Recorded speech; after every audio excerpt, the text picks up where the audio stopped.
আন্তর্জাতিক পরিসরে ধীরে ধীরে ইসরায়েলকে গণহত্যাকারী দেশ হিসেবে একঘরে করে ফেলা হচ্ছে।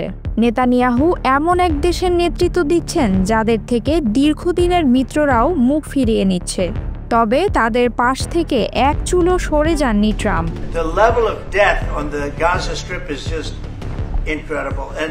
গাজায় ইসরায়েলের চলমান হামলায় হাজার হাজার ফিলিস্তিনি নিহত হয়েছে, আর মানবিক সহায়তা বাধাগ্রস্ত হওয়ায় দেখা দিয়েছে চরম দুর্ভিক্ষ। এ নিয়ে ক্ষুব্ধ পশ্চিমারাও। ইতোমধ্যে কয়েকটি দেশ ফিলিস্তিনকে রাষ্ট্র হিসেবে স্বীকৃতি দিয়ে ফেলেছে এবং ইসরায়েলের ওপর বাড়তি শুল্ক ও নিষেধাজ্ঞা দেওয়ার কথাও ভাবছে ইউরোপীয় ইউনিয়ন। যুক্তরাষ্ট্রেও জনমত বদলাতে শুরু করেছে।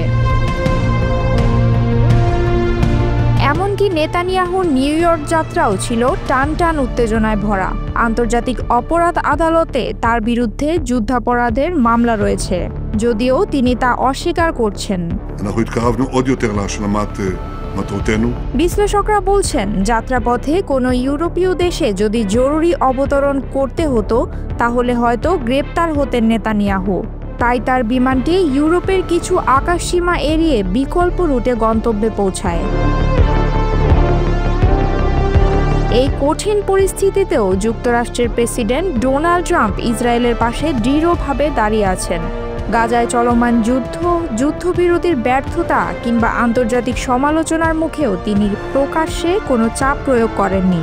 তার নেতৃত্বে যুক্তরাষ্ট্র এখনও ইসরায়েলকে পূর্ণ সমর্থন ও গোলাবারুদ দিয়ে যাচ্ছে। ট্রাম্প প্রশাসন জাতিসংঘে যুদ্ধবিরতির আহ্বান আটকে দিয়ে আন্তর্জাতিক অপরাধ আদালতের বিচারকদের ওপর নিষেধাজ্ঞা দিয়েছে এবং ইসরায়েলকে বিপুল পরিমাণ অস্ত্র সরবরাহ অব্যাহত রেখেছে। ইসরায়েলকে আন্তর্জাতিক পরিসরে ব্যাপক সমালোচনা ও কূটনৈতিক চাপ থেকে অনেকটাই আড়াল করে রেখেছেন ট্রাম্প। তবে বিশ্লেষকরা বলছেন, এই সমর্থন চিরস্থায়ী নাও থাকতে পারে। ইসরায়েলের সাবেক রাষ্ট্রদূত মাইকেল ওরেন বলেন, আমরা এখনও পুরোপুরি একঘরে হইনি, কিন্তু সেখানে পৌঁছাতে খুব বেশি দেরি নেই। গত মাসে ২৮টি পশ্চিমাপন্থী দেশ গাজা অভিযানের বিরোধিতা করে যুদ্ধ থামানোর আহ্বান জানায়। তাদের মতে ইসরায়েলের হামলা ফিলিস্তিনিদের ওপর ব্যাপক প্রাণহানি ঘটাচ্ছে এবং মানবিক সহায়তা বাধাগ্রস্ত হওয়ায় দুর্ভিক্ষ বাড়ছে। যুক্তরাজ্য, ফ্রান্স, কানাডা ও অস্ট্রেলিয়া সহ 10টি দেশ সম্প্রতি ফিলিস্তিনকে রাষ্ট্র হিসেবে স্বীকৃতি দিয়েছে।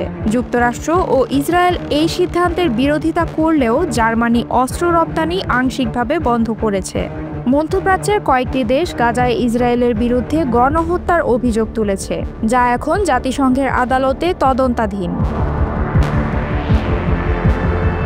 নেতানিয়াহু স্বীকার করেছেন, ইসরায়েল আন্তর্জাতিকভাবে একঘরে হয়ে পড়ছে।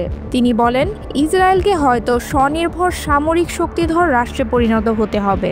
দেশটির বিশ্লেষকরা বলছেন, কূটনীতি ছাড়াও সংস্কৃতি, পর্যটন ও খেলাধুলার জগতে ইসরায়েলের বিরুদ্ধে বিরূপ মনোভাব বাড়ছে।